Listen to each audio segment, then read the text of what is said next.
Okay guys, welcome back. I'm gonna get this heated up and take off the spine strip and take out the staples, pull it apart so we can start putting our signatures together. This heat tool is not the most efficient. I have an embossing heat tool that gets hotter, but it's in the other room place right now.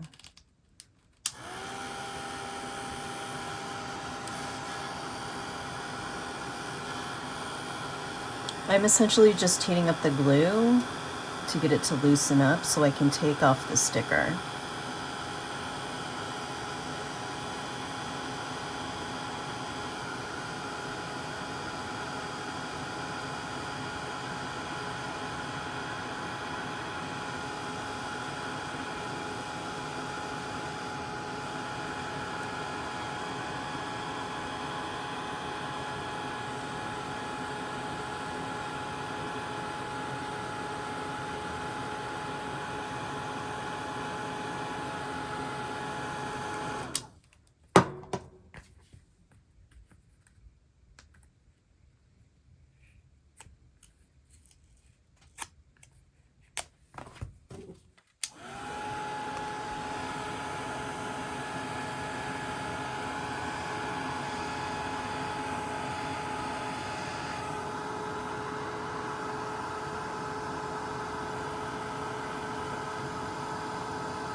There we go. All right. So I try to take off the sticker, the spine, when I can. and use it. A lot of times I do put, you know, half of it back on the front and half of it on the back, and kind of retain that look of the little golden book. But sometimes it doesn't always work out. Sometimes they are just so worn that you can't even see any of the design on them. But in this case, I'm just going to put it aside and decide that later. The next thing that I do is I take out the staples. The easiest way to do that, I find, is this old school claw staple remover. You can see that it has a set of prongs that are inside and a set that are outside. When I do this, I only use one side at the beginning. I only am trying to get 2 of the little prongs underneath the staple to kind of work it out.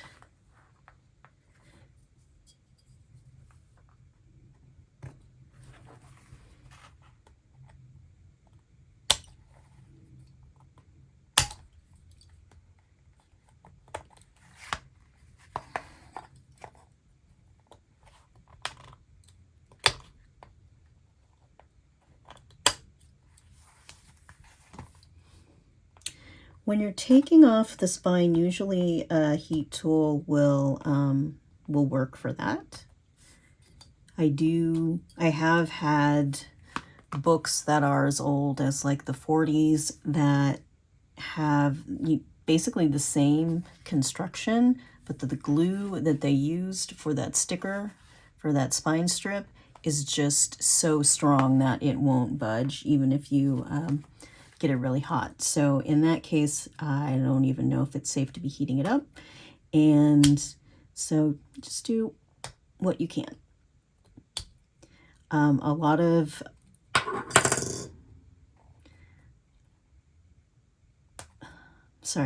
makers do this different ways. Some people will just cut down here and toss out the end piece. So really it's just finding what works for you and your style. And maybe you are just trying things out, and you could try this out and see if it works for you. Some people don't even, you know, they just want the book as their journal. They don't mind if the spine or the golden design is there or not.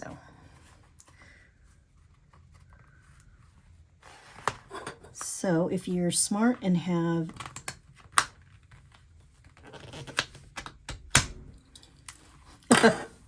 if you're smart and have pliers, you could use pliers for that. But yeah, I try to start on the back because you can kind of just loosen up each of the little prongs separately. If you try starting from the front, then you're essentially trying to open up and pull the prongs through at the same time, and you're just really battling with yourself if you do it that way. It can be done though, because I did a few before I realized I just need to start from the back. All right. And as soon as I get this open, we'll talk about keeping the signatures in order.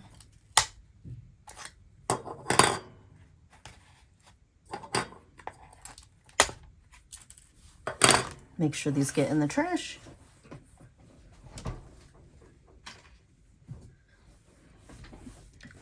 So now what I'm going to do is I'm going to take the signatures out. Usually they have 2 signatures.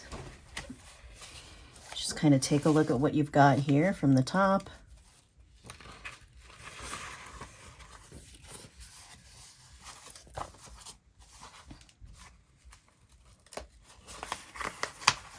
The 2 signatures just come apart like that.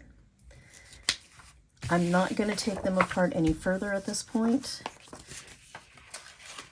mainly because I'm going to keep each signature intact until I build up the signatures that are going to be sewn into the book. That way they stay in order for as long as possible. I also just will set these aside at this point, and I usually trim about a quarter to a third of an inch off of the end here. I am going to make a spine that will end up a little rounded, so even if you stack a lot of paper in it, it shouldn't, these shouldn't get too long. So if my spine goes out, you know, out to here as it's rounded, then, you know, there's room, but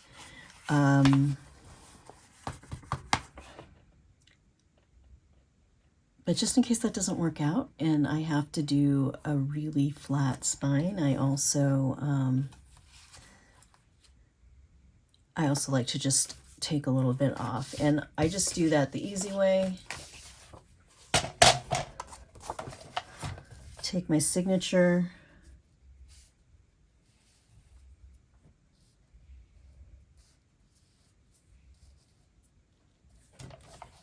Just going to cut a little down.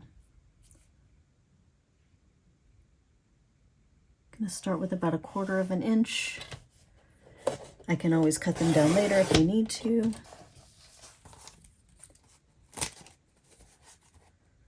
Scissors.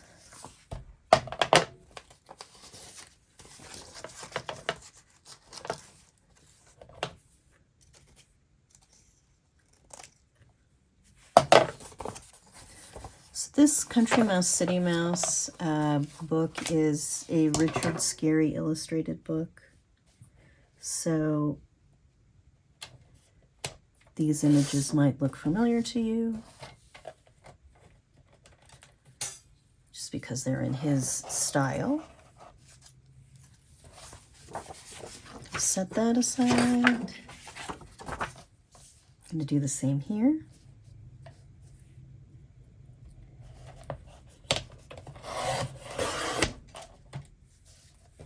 This is the reason I like the, well, it's not the reason, it's a reason I like this Fiskars cutter with the 6-inch platform. So it's really 8 inches, but it goes up to past 6 inches just here. So you can cut all of your 6x6s and a lot of different books and things without having to take out the swing arm. All right, set these aside. Now I'm here. I have quite a few papers already picked out for this.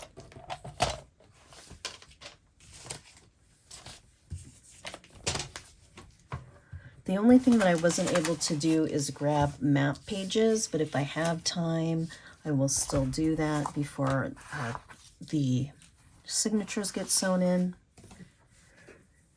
Most of my Little Golden books, I do 3 signatures.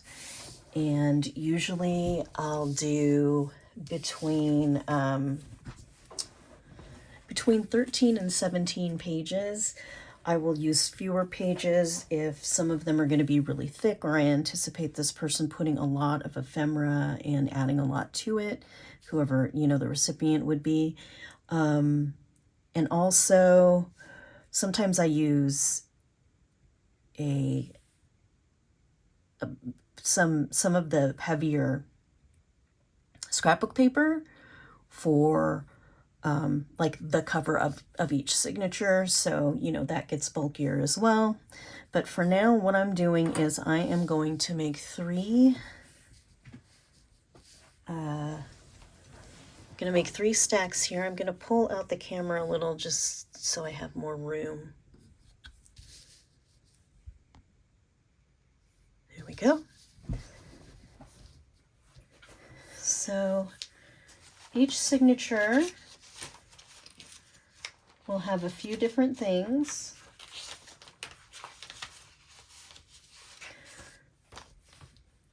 The first signature that I sew in will have all of these pages from the first signature.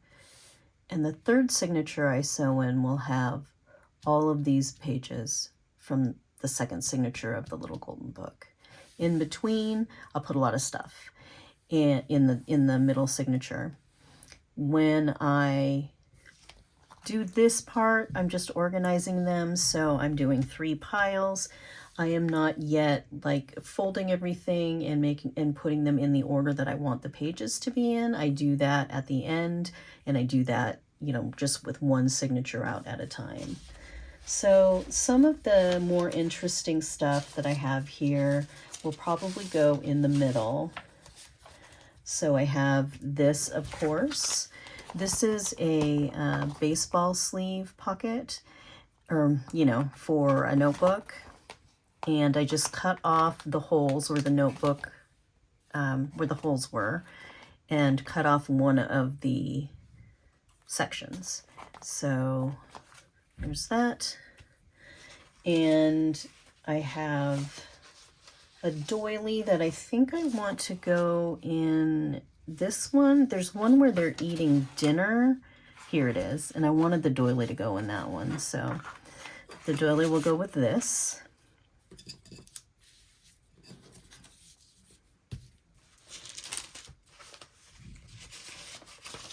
Each signature will get a piece of writing paper. I have an extra, I'll put it aside. Each signature will get a piece of graph paper, also for writing if needed. And each signature, nope, one of the signatures will get one of these fun writing practice pages. And I think I'll put that there. I'm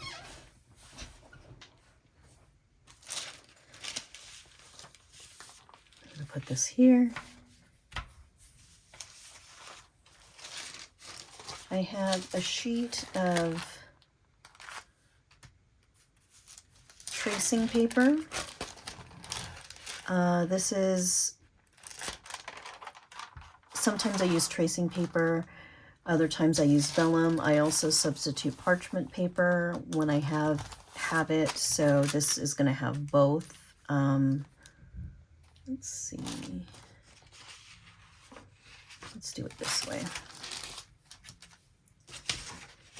And yeah, I'm just kind of going through to see where each thing is going to go. I'm going to put this one back here.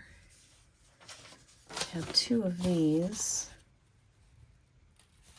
I'm trying my best to kind of keep an eye on building the signatures to be about the same size. This is a work basket page.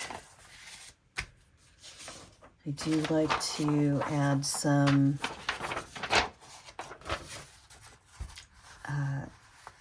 pages from textbooks that are for typing. So I'm going to put that one here. Just not folding everything up quite yet.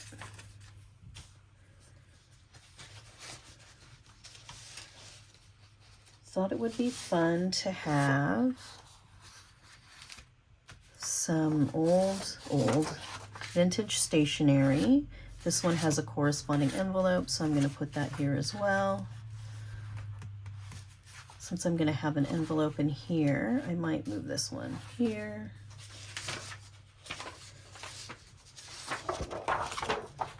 These are fun.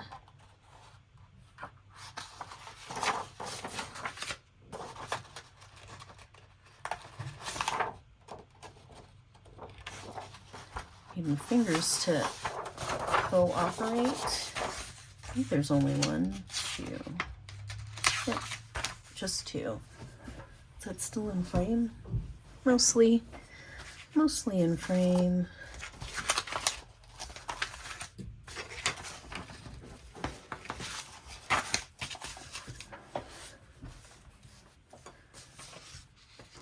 I have some antique pages here.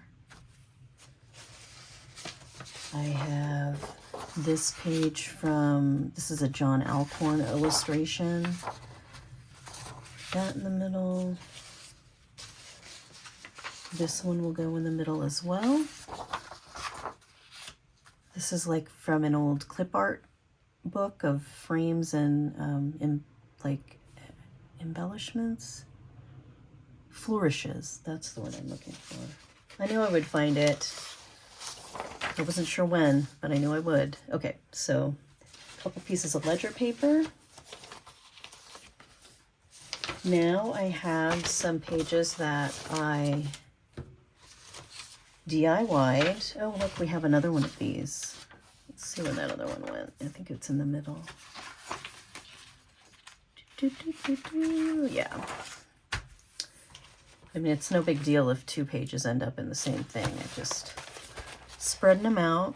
So I did some pages where I just did some stenciling with some inks, just along the sides, just to add some interest to the white pages. This is stuff that I would use in place of maybe some scrapbook paper or some other related ephemera. This is not super themey. A lot of times I'll do a bug theme, so I'll have bug book pages, or I'll have plant themes, so I'll have Audubon pages. So this is how I fill some of that. I also have a video where I did some inky pages, and those will go in here as well. So I have stencils.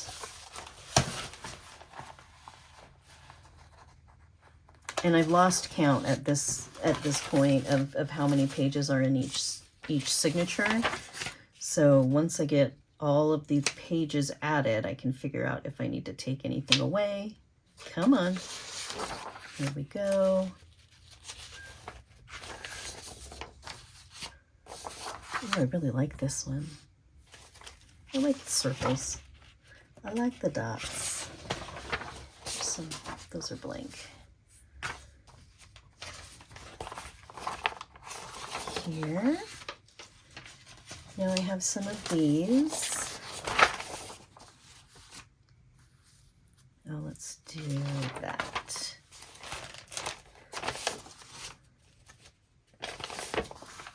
Some of these turned out really, really nice. It looks like chaos, but you know.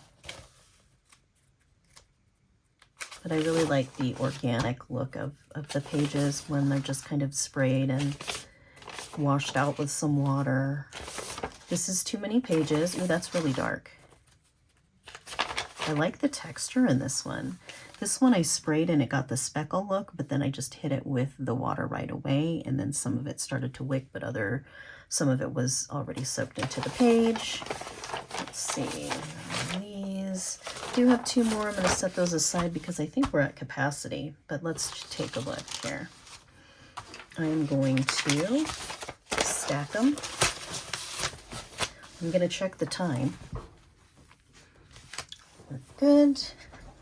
So, just so I can remember what's what, I'm going to pull out signature number 1.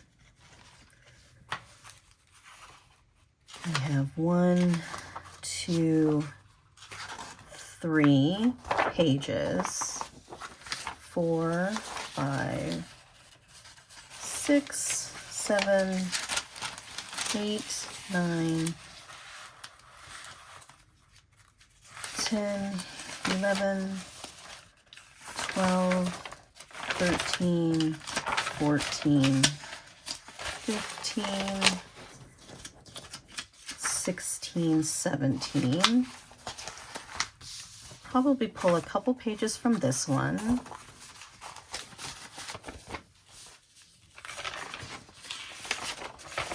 Do that.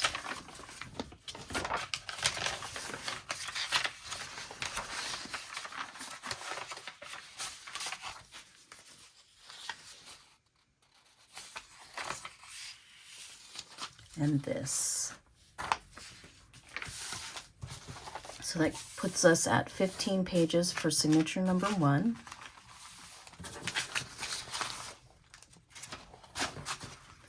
And I count them before, just in case I need to kind of shuffle things. Occasionally I'm working on a project where I want to make sure that some of these pages are absolutely in the book, and in order to kind of get a balance, I might shuffle pages between signature 2 and signature 1, or, you know, whatever. So that's one.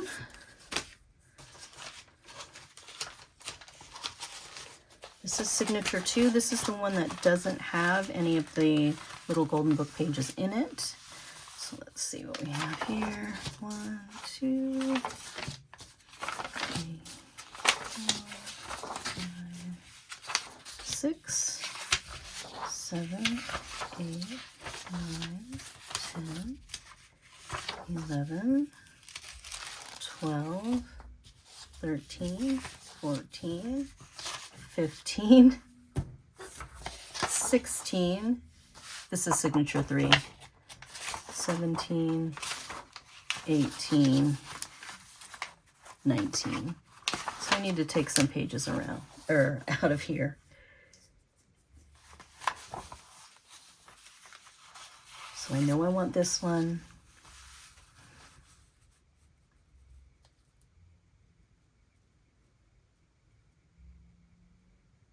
I need to take 2 or 3 out. So I'm going to remove one of these. I still want to make sure that there's writing space, even if it's not used as like a writing journal.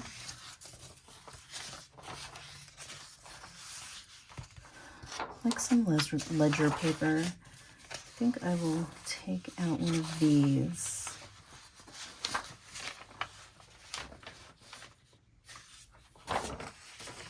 There. 18,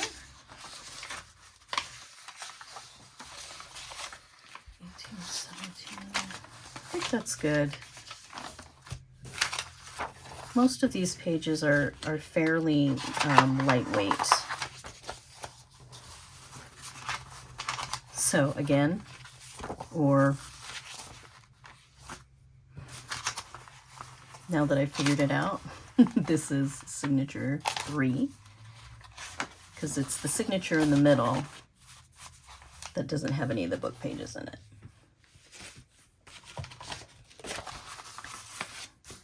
One, 2, 5, 6, 7, 8, 9, 10, 11, 12, 13. I'm calling this 14 because I may sew it in.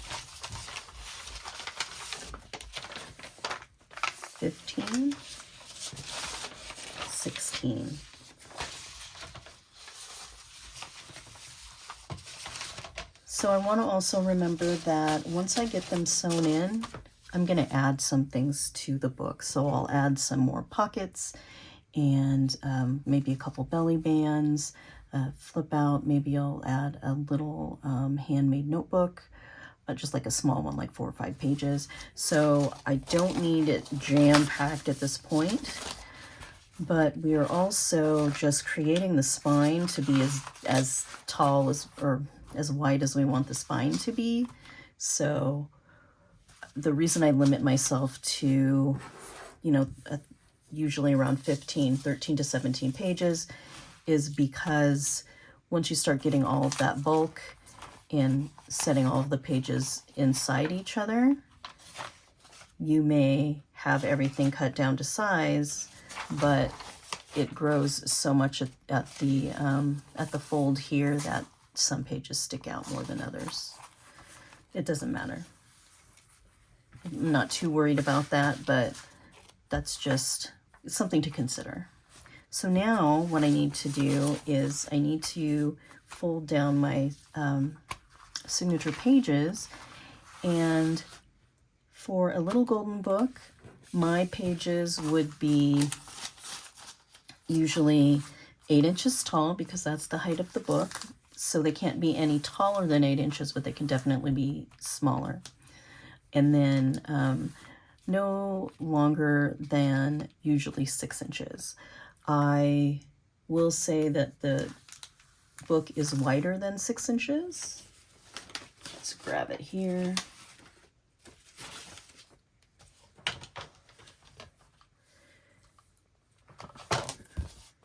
Here's the back cover, and that's the 6 1/4 mark, so it's about 6.5 inches. But like I said, just depending on the construction, how you're going to construct yours, if you have cut off any of this part of the spine, 6 inches is usually a fair starting point, and then you can adjust from there. So now I'm going to fold everything and make sure that it is cut to the right dimensions.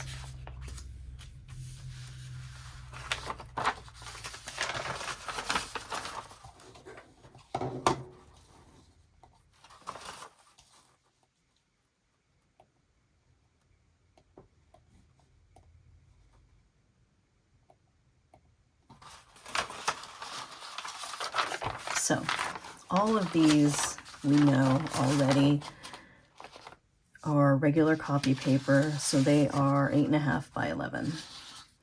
11 is fine because I'll fold it in half, they'll be 5.5, but the 8.5 is too tall.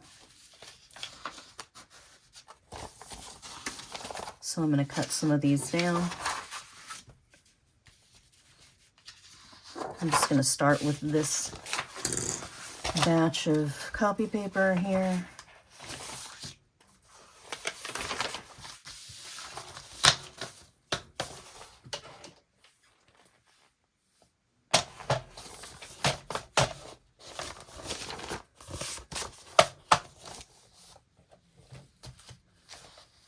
So I'm going to cut off a 1/2 inch to make them 8 inches.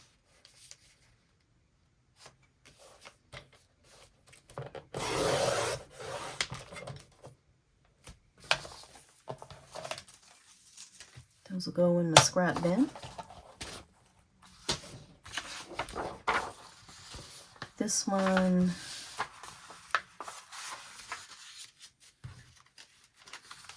might be a little too tall. I kind of like that natural weird edge though.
This one's big.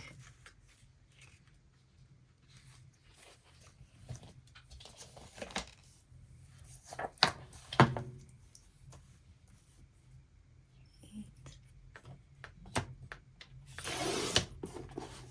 don't know if you can see the top of that.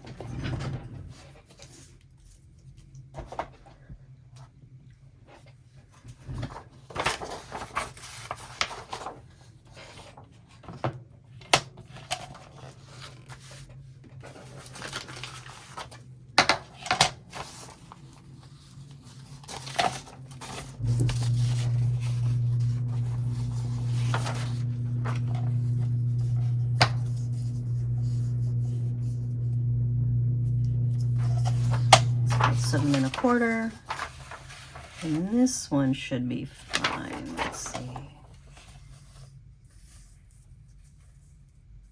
8, yeah.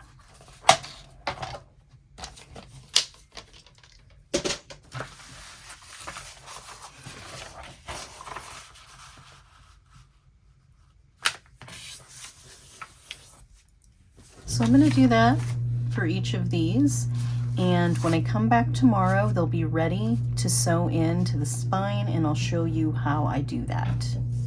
Thanks for watching this one, and I'll see you in the next one.